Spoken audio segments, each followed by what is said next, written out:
For decades, Jimmy Page has stood untouchable, an architect of rock music whose riffs reshaped generations and whose silence only deepened the myth. As the creative force behind Led Zeppelin, he was worshipped, analyzed, and endlessly speculated about. But now, at 80, Page has finally spoken in a way he never did before. And what he revealed has sent a chill through longtime fans. It doesn't dismantle the legend, but it does expose the fragile human cost behind it. And in doing so, it confirms something many feared, but few were ready to hear. Jimmy Page has appeared on the cover of nearly every major guitar magazine in the world, and his influence was formally sealed when he was inducted into the Rock and Roll Hall of Fame, twice. For years, especially in the UK, he was considered the most sought-after guitarist of his generation. Yet despite global fame and near-mythical status, Page remained intensely private. He guarded his inner life carefully, and that silence only made him more fascinating. Like every legend, his story began quietly. Jimmy Page was born James Patrick Page on January 9, 1944, in Heston, Middlesex, London. His father worked for a company in clerical management, while his mother was employed as a doctor's secretary. In 1952, the family moved to Feltham and later settled on Miles Road in Epsom, Surrey. There, Jimmy attended Epsom County Pound Lane Primary School before moving on to Ewell County Secondary School in West Ewell at age 11. It was an ordinary upbringing, with no obvious signs that one of rock music's most influential figures was taking shape. Everything changed when he was 12. After the family moved house, Jimmy discovered a guitar left behind in the home. No one ever came back to claim it. Years later, Page would admit he never knew whether it belonged to the previous tenants or a visiting friend, only that it was suddenly there, waiting. That guitar became inseparable from him. Although he took a few lessons in Kingston, Page was largely self-taught.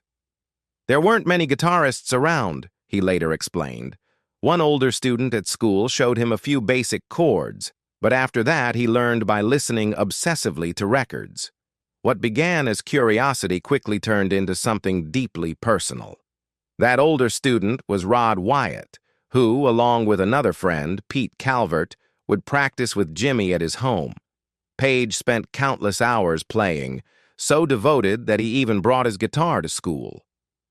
Teachers allowed him to bring it onto campus, though not into class, often confiscating it during lessons and returning it afterward. It was already clear. Separation from the instrument was impossible. Influenced by players like Bert Jansch, John Renbourn, Elmore James, and B.B. King, Page developed an early love for blues and folk music. In 1957, still a teenager, he joined a skiffle group and appeared on the BBC talent show All Your Own, performing songs like Mama Don't Want to Skiffle Anymore and In Them Old Cotton Fields Back Home. He played a Hofner President acoustic guitar, bought with money saved from summer jobs. When asked about his future, young Jimmy didn't mention fame. He said he hoped to pursue biological research to help find a cure for cancer. After leaving school at just 14, Jimmy Page made a decisive commitment to music. He joined a touring band called the Crusaders and spent nearly 2 years on the road, gaining real-world experience night after night. During this period, he also played on recordings by singer Neil Christian, including the 1962 single The Road to Love. It was a demanding schedule, and the strain eventually caught up with him. While touring with Christian, Page fell seriously ill with glandular fever, forcing him to step away from live performance altogether. During his recovery, Page reassessed his path. Constant travel, long hours, and recurring illness made him realize the pace was unsustainable. He temporarily stepped back from music and enrolled at Sutton Art College in Surrey, turning his focus toward painting. Later, he reflected that the shift felt drastic but necessary. He had been touring relentlessly since leaving school, earning steadily, but his health was failing. For nearly 18 months, he lived on very little income while rebuilding his strength, still playing guitar quietly at college, but no longer pushing himself to exhaustion. As his health improved, Page began easing back into the music scene. He appeared occasionally at the Marquee Club, sharing stages with figures such as Alexis Korner's Blues Incorporated and crossing paths with players like Eric Clapton and Jeff Beck. One night, his talent caught the attention of John Gibb from the Silhouettes, who invited him to contribute to recording sessions for EMI, including the single The Worrying Kind. After experimenting with various groups, among them Carter Lewis and the Southerners, Mike Hurst and the Method, and Mickey Finn and the Blue Men, Page made a crucial decision. He would focus on session work full-time. That choice proved transformative. Mike Leander of Decca Records offered him regular studio employment, and his first major session was on Diamonds by Jet Harris and Tony Meehan, which reached #1 in early 1963. To avoid confusion with established guitarist Big Jim Sullivan, Page was credited as Little Jim. In the studio, Page quickly earned a reputation for versatility and reliability. He was often called in as insurance when producers needed an extra guitarist or a quick replacement. Early on, he was given unusual freedom, partly because he couldn't yet read music fluently, relying instead on instinct and improvisation. Producers valued that flexibility, especially Shel Talmy, who frequently hired Page for sessions with rising bands like The Who and The Kinks. Page played 12-string acoustic guitar on tracks for the Kinks' debut album and contributed rhythm and lead parts to early recordings by The Who, including I Can't Explain. By 1965, Page's influence extended beyond the guitar.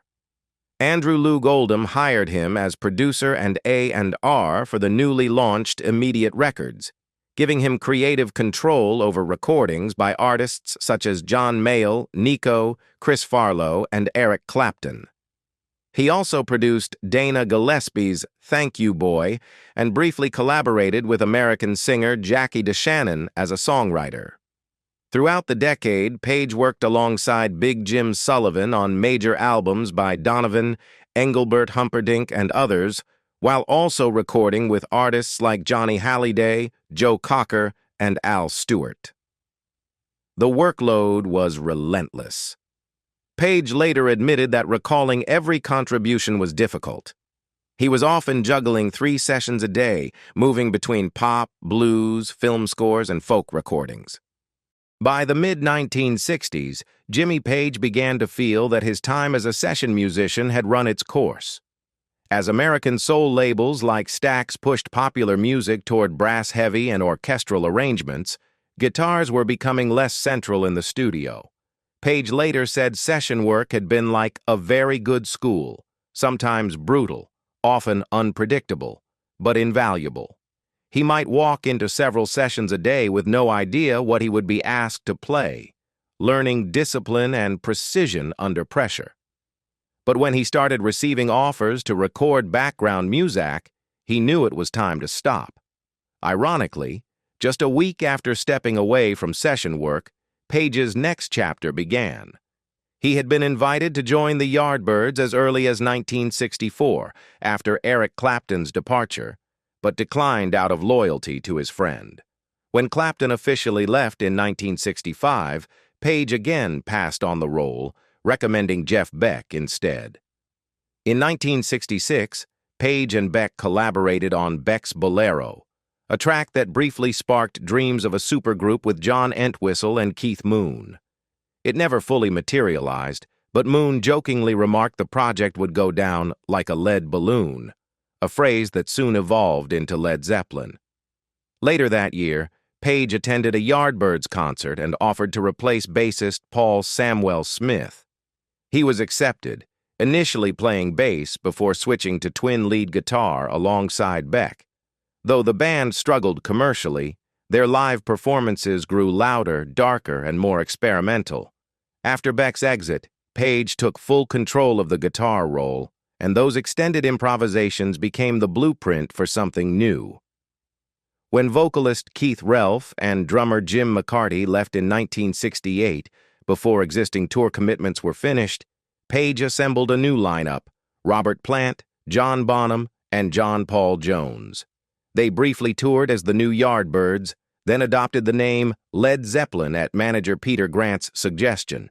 Page had a clear vision from the start, blending blues, hard rock, folk, and acoustic textures into something unprecedented. Led Zeppelin went on to sell hundreds of millions of albums worldwide, dominate the charts, and redefine hard rock and heavy metal. Behind the success, Page's personal life drew attention as well. In the 1970s, he was in a long-term relationship with French model Charlotte Martin, with whom he had a daughter, Scarlett Page, born in 1971. Around that same period, Jimmy Page became involved in a widely discussed relationship with a teenage fan, Laurie Maddox, while he was in his late 20s. The relationship lasted about a year and has since been viewed as one of the more troubling chapters of his personal life.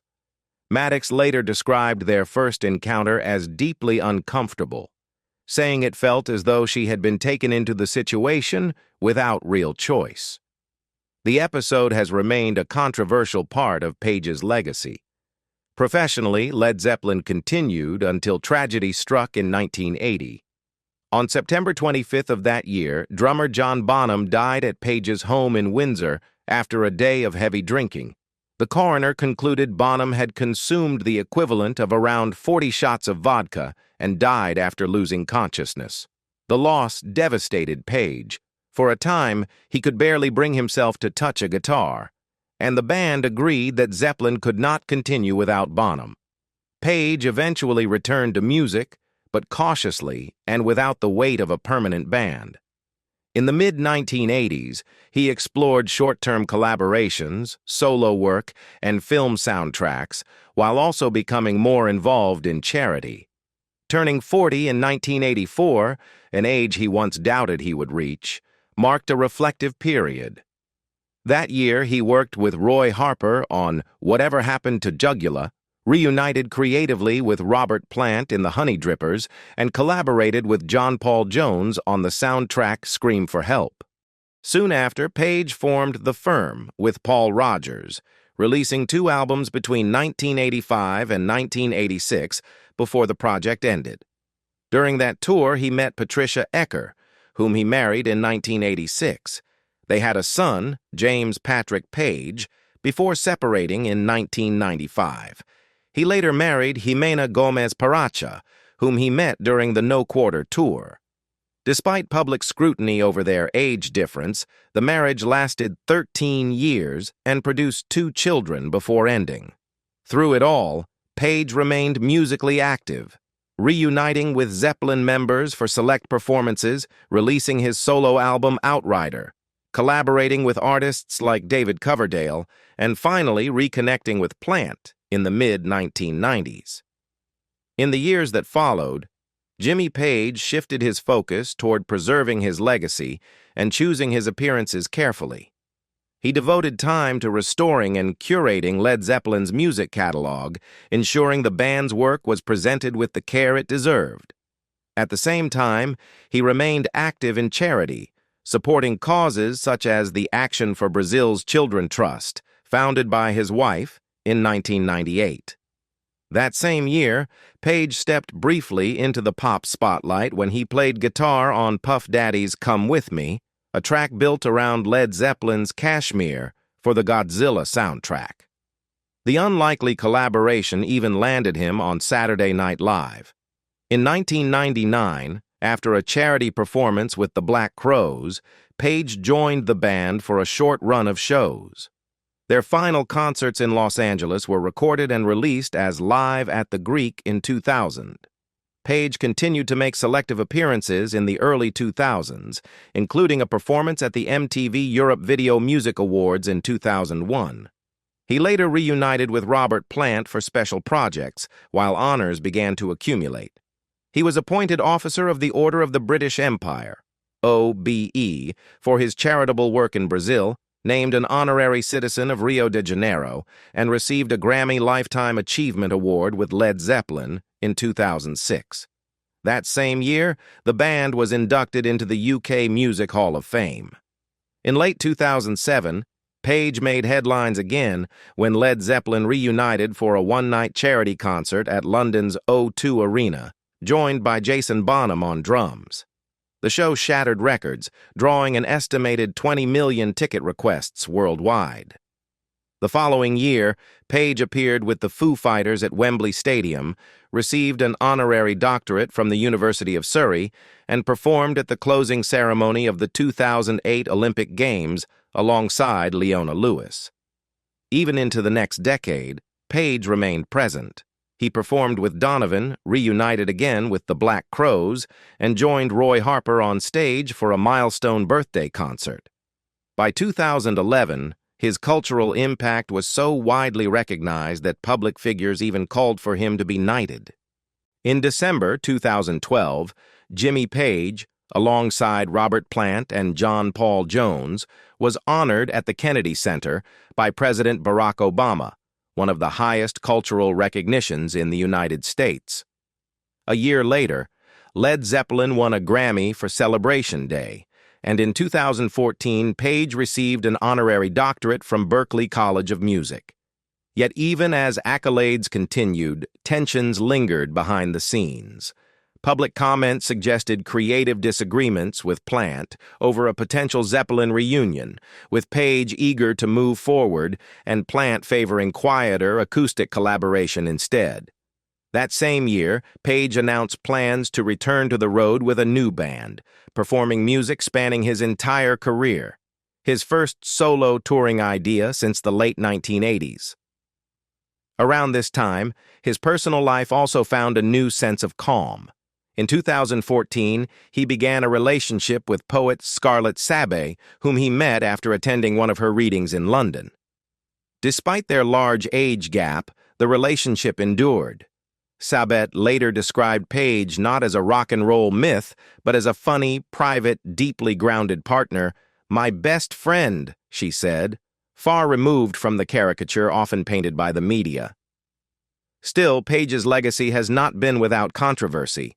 Renewed attention during the #MeToo era brought scrutiny to his relationship in the 1970s with Laurie Maddox, who later said she met him as a teenager. Page never faced legal consequences, but the story became part of the broader reassessment of rock's excesses. He was also long surrounded by rumors tied to his fascination with occult symbolism and Aleister Crowley, claims he consistently downplayed, framing his interest as philosophical rather than religious or satanic. Even in his later years, Page has shown little interest in slowing down creatively. In 2024, he hinted at expanding the Coverdale Page project with unreleased material, reigniting fan speculation. As of 2026, interest has also grown around the reopening of Boleskine House, his long-renovated Scottish estate. From teenage prodigy to global rock icon, Jimmy Page's life has been marked by triumph, controversy, reinvention, and endurance. Now in his 80s, he remains deeply engaged, with music, with history, and with a personal life that finally seems settled.